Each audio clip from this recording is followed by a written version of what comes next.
Welcome to 3 Minutes Temperature. Assalamualaikum dan salam sejahtera. Saya yang saintis Balkis. Saya yang saintis Lokman.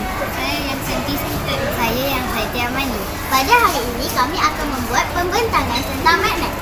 Magnet ialah satu objek yang mempunyai daya tarikan terhadap bahan tertentu seperti besi dan keluri.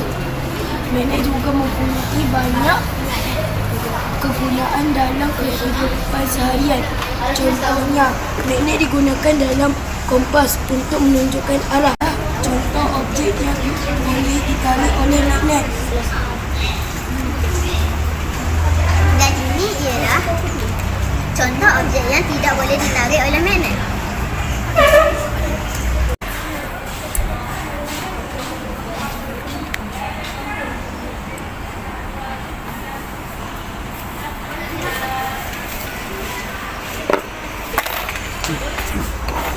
Ini ialah klip kertas yang boleh ditarik oleh magnet.